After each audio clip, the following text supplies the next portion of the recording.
DY. Patil अभिमत विद्यापीठाचे कुलपती डॉक्टर संजय डी. पाटील यांच्या 61व्या वाढदिवसानिमित्त नोबेल पारितोषिक विजेते कैलाश सत्यार्थी कोल्हापूर दौऱ्यावर आले होते।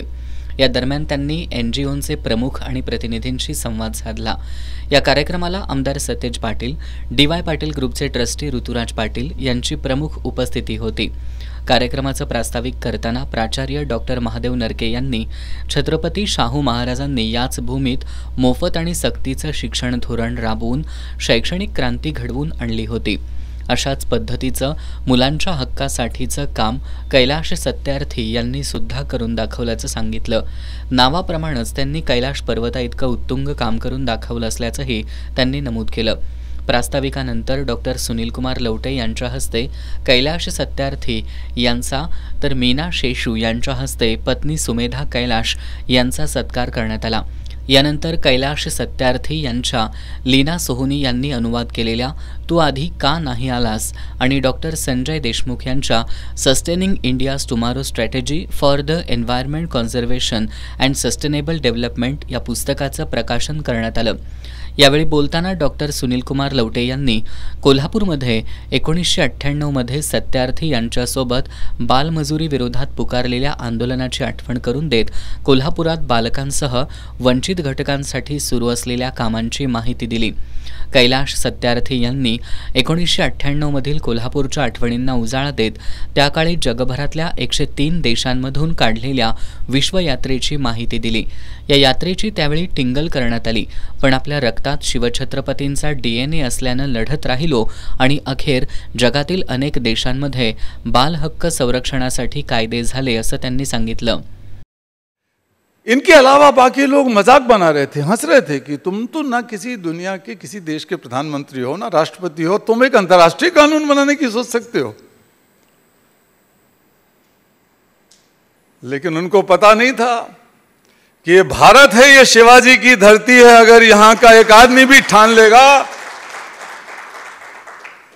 तो जो शिवाजी यहां पैदा हुए, यहां उन्होंने सपने देखे, दिल्ली तक का सिंहासन, दिल्ली तक वो पहुंचे, अफजल खां का उन्होंने काम तमाम किया। और ऐसे बहुत सारे उदाहरण हैं। महाराणा प्रताप थे उन दिनों। ये गर्व की बात है हमारे लिए, क्योंकि हमारे DNA में जो चीज है कि जो संकल्प हमारा साधारण व्यक्ति भी कर लेता है भारत का, उस संकल्प को भगवान के अलावा कोई नहीं डिगा सकता।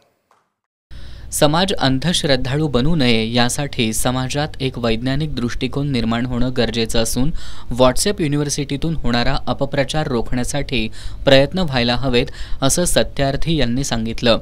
स्वयंसेवी संस्थांनी समाजातील दुर्बल घटकांची दुःख समजून घेत काम करावं असं आवाहनही त्यांनी केलं।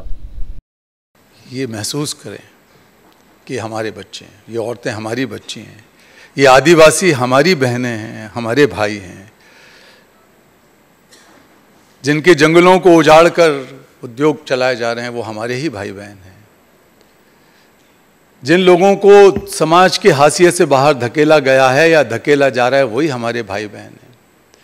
जिन पढ़े लिखे घरों के बच्चे, अच्छे खासे खाते पीते परिवारों के बच्चे अपने माँ बाप से खुल के बात नहीं कर पाते, वो परिवार भी हमारे परिवार हैं। हम उन तक घुसें और ये बताएं कि तुम्हारे बच्चे के साथ, बच्ची के साथ कई बार छेड़खानी हो चुकी होती है, यौन शोषण हो चुका होता है, लेकिन आपके घर में एक मित्रता का वातावरण नहीं है कि वो बच्चे खुल के बोल सकें।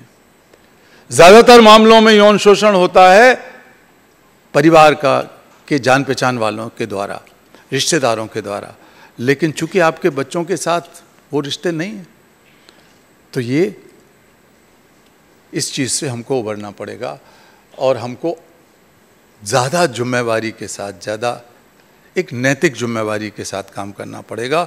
जिन लोगों के लिए आप बात करते हो, जिन लोगों के लिए काम करते हो, उन लोगों के प्रति वो भाव जो आप अपने पोते पोती, बेटे बेटे, भाई बहन के प्रति रखते हो, वही शायद जरूरी है। यानंतर कैलाश सत्यार्थी यांनी उपस्थितांच्या प्रश्नांना उत्तरं दिली। पर्यावरण अभ्यासक उदय गायकवाड यांनी लहान मुलांना कामावर ठेवणाऱ्या फटाक्यांच्या फॅक्टरी बंद केल्या पाहिजेत अशी मागणी केली। प्रकाश जाधव यांनी फासेपारधी मुलांसाठी काम करणं गरजेचं असल्याचं मत व्यक्त केलं। ललित बाबर यांनी ज्या मुलांचा पैसे मिळवण्यासाठी उपयोग केला जातो अशी मुलं गरीब वस्तीतील असतात, त्यांचा आर्थिक स्तर सुधारावा यासाठी काम होणं गरजेचं असल्याचं सांगितलं. सरलाताई पाटील यांनी ग्रामीण भागातील सर्वात मोठी मुलगी असेल तर तिला लहान भावंडांचा सांभाळ करण्यासाठी शिक्षणाचा त्याग करावा लागत असल्याचा मुद्दा उपस्थित केला. या सर्व मुद्द्यांवर आणि विचारलेल्या प्रश्नांवर कैलाश सत्यार्थी आणि त्यांच्या पत्नी सुमेधा सत्यार्थी यांनी उत्तर देत सर्व प्रश्नांचं निरसन केलं. सर्वांनी प्रतिबद्धता, सक्रियता, धैर्य, संकल्प हे गुण जोपासावेत असा कानमंत्र सत्यार्थी दाम्पत्यानं दिला.